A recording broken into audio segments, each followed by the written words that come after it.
A continuación presentaremos una corriente historiográfica, la cual se inició a partir de la creación de una revista y se mantiene en la actualidad.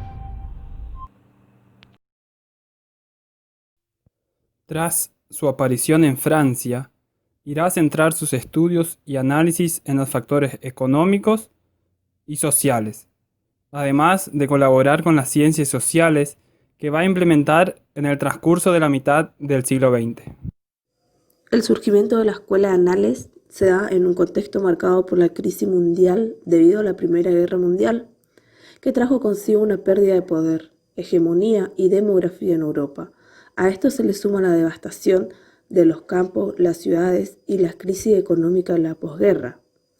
También, en ese mismo contexto, se va a dar el crack bursátil de la Bolsa de Nueva York, que se da en el año 1929, que trajo consigo aparejada sus consecuencias mundiales, afectando el lugar de surgimiento de la escuela de Annales, que fue Francia, las cuales también tuvo que hacer frente a la crisis económica que implicó la dicha Bolsa de Nueva York. Esta escuela historiográfica está dividida por 4 generaciones. La primera generación, de 1929 a 1956, empezó a llevarse a cabo con sus 2 máximos protagonistas, que son Bloch y Febvre, cuando estos, en el año 1929, publicaron la primera revista de Annales, denominada Annales, Historia Económica y Social. Bloch implementó el método comparativo, considerando que la comparación entre 2 fenómenos se podría ver las diferencias y similitudes, conllevando a alcanzar una conclusión. Su nuevo método suplantó al método experimental.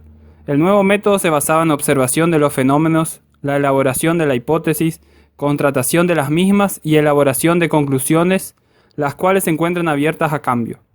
Febvre, por su parte, implementó el método interdisciplinario, donde consideraba que la historia tenía una utilidad que era el estudio del pasado teniendo en cuenta los problemas del presente.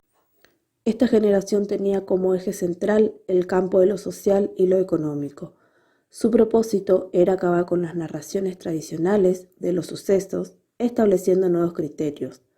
Tenían su base en los análisis de un problema. Esta corriente tomará como objetivo a la sociedad en su conjunto.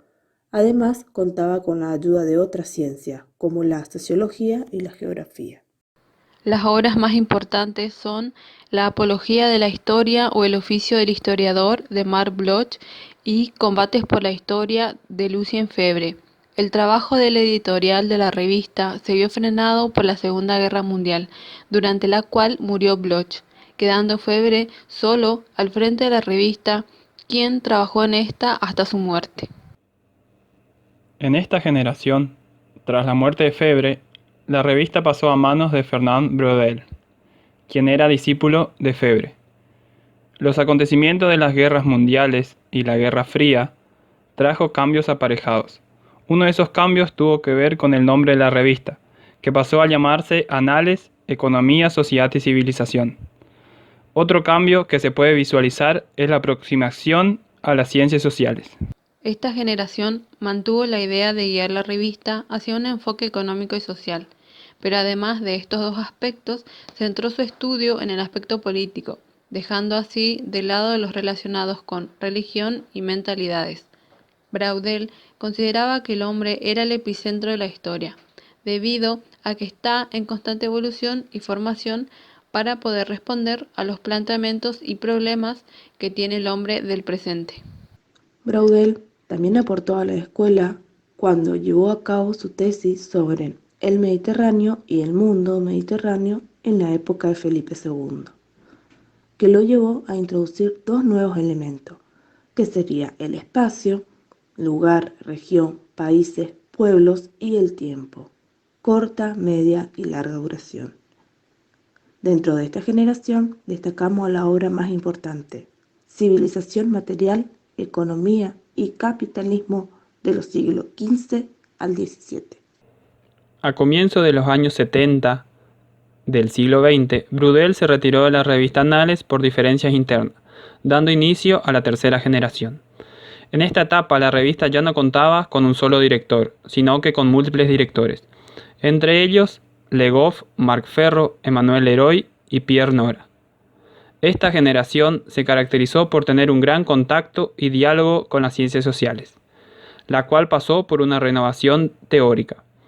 Además, va a basar sus estudios en la muerte, el matrimonio, la mujer, los hábitos de lectura y los libros.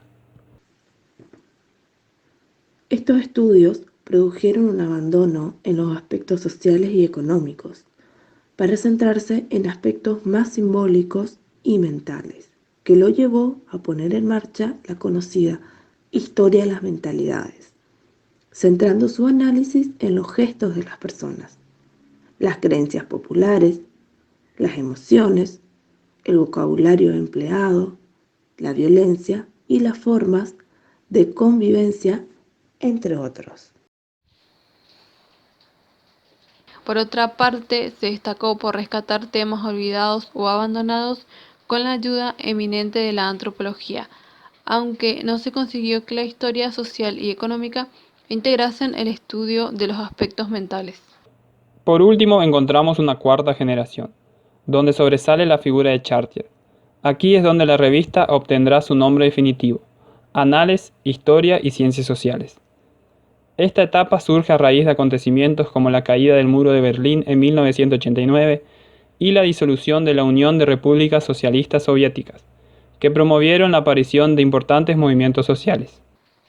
Entre los rasgos más destacados de esta generación podemos destacar lo siguiente: el abandono de las historias de las mentalidades, la revisión de los planteamientos de las dos primeras generaciones, la propuesta de una nueva historia cultural de lo social y la interconexión de la cultura con su entorno socioeconómico.